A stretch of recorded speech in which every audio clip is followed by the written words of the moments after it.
Monsieur le ministre de l'hydraulique et de l'assainissement, monsieur le gouverneur de la région de Kaolack, mesdames, messieurs les gouverneurs des régions venus de près et de loin, monsieur le préfet de Kaolack, madame, messieurs les préfets, monsieur le Hakim Ndour, président, représentant Ahmed Benjeloum, président du conseil départemental, l'administration territoriale, les élus locaux, monsieur les responsables et partenaires institutionnels du secteur public et privé, distingués à vos rangs et grades.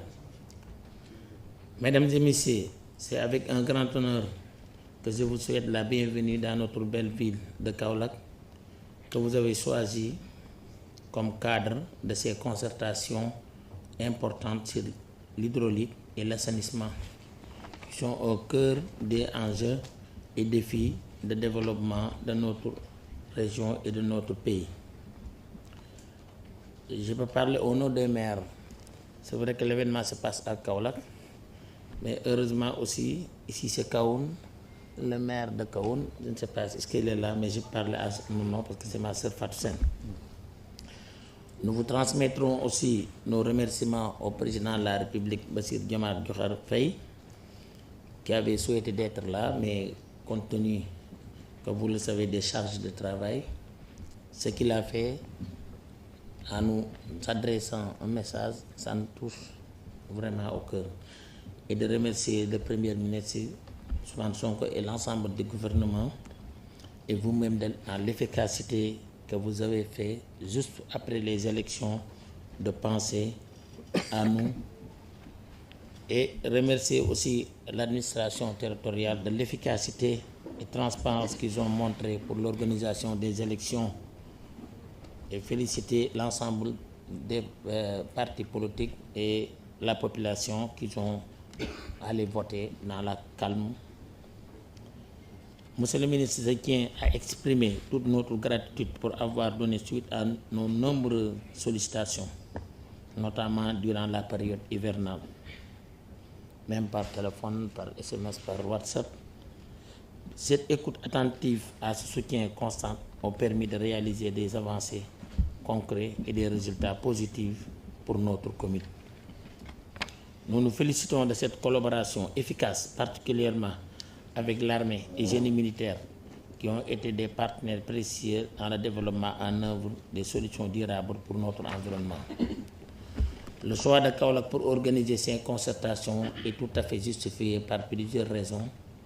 Tout d'abord, notre position géographique et stratégique. Kaolack a toujours été un laboratoire d'idées, un lieu d'échange, de partage d'expériences dans les divers domaines. Bien que bénéficiant de la proximité d'un nappe phréatique, nous restons très vulnérables aux inondations saisonnières qui affectent gravement la population, et je rajoute aux problèmes d'assainissement. De plus, la qualité d'eau constitue un enjeu majeur à raison de fortes concentrations de fluo entraînant des problèmes de santé publique, notamment le fluorose dentaire. Comme le disait, on le rencontre, je ne sais pas, c'est vrai ou non, le président Senghor disait que Kaolack est la seule ville au monde où les populations ont des dents en or sans bourser. Cette phrase à la fois poétique et réaliste illustre bien l'ampleur des défis auxquels nous faisons face. Dès notre prise en fonction, nous avons mis en place des mesures concrètes pour réduire les inondations à Kaolack. Notre vision de développement pour Kaolack repose sur notre plan stratégique 2030 qui s'harmonise avec de nouveaux référentiels des politiques publiques Horizon 2005 du gouvernement pour un développement durable, inclusif et équitable, qui se décline en 4 axes: un territoire dynamique et attractif, une ville intelligente et durable, des infrastructures modernes, urbanisation maîtrisée, une gouvernance inclusive avec 11 programmes, 33 chantiers et 85 projets. Parmi les projets, la volée d'assainissement, c'est zéro inondation, assainissement et valorisation des eaux pluviales, l'eau potable, travaux de curage, profilage et fermeture des canaux à ciel ouvert, installation des tuyaux en écarté présente des canaux à ciel ouvert, des jonctions et déversoirs vers l'assainissement de la ville. Cet engagement a été salué par le Premier ministre Ousmane Sonko lors de sa récente visite à la Chambre de commerce. Je souhaite aussi partager une réflexion qui pourrait servir d'exemple sur la gestion de l'eau. Exemple, par la ville de Paris a créé une régie publique appelée Eau de Paris. Cette gestion publique par la collectivité aujourd'hui permet de réduire considérablement les coûts de distribution et de production auparavant fortement taxés par les entreprises privées. J'ai trouvé le même message sur le site de Eau de Paris. La facturation de l'eau, maintenue inscrite dans les impôts locaux, rend obligatoirement le paiement des taxes si on veut être fourni à l'eau. Au Sénégal, des efforts significatifs ont été réalisés pour améliorer l'accès de l'eau potable, notamment à travers l'extension du système de dessalement, ce qui est un bon projet. Mais je pense que plutôt un partenaire coréen me disait que vous avez un problème de récupérer l'eau d'inondation pour le déverser dans la mer.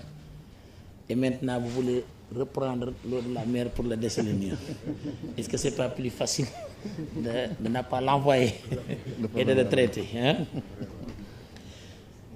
Je tiens aussi à vous informer que cette semaine, nous avons également la chance de célébrer la Semaine mondiale de l'entrepreneuriat qui se déroule en même temps que cet événement à la Chambre de commerce. Je vous invite à visiter parce que Kaolack, il y a beaucoup de choses que vous pouvez visiter, économiques et sociales et religieuses. C'est l'occasion de vous inviter à cet événement afin de rencontrer les acteurs du monde de l'entrepreneuriat, véritables soldats de l'économie. Je vous remercie encore, Monsieur le ministre, et l'ensemble des participants et vous dire bienvenue à Kaolack. Merci. Merci.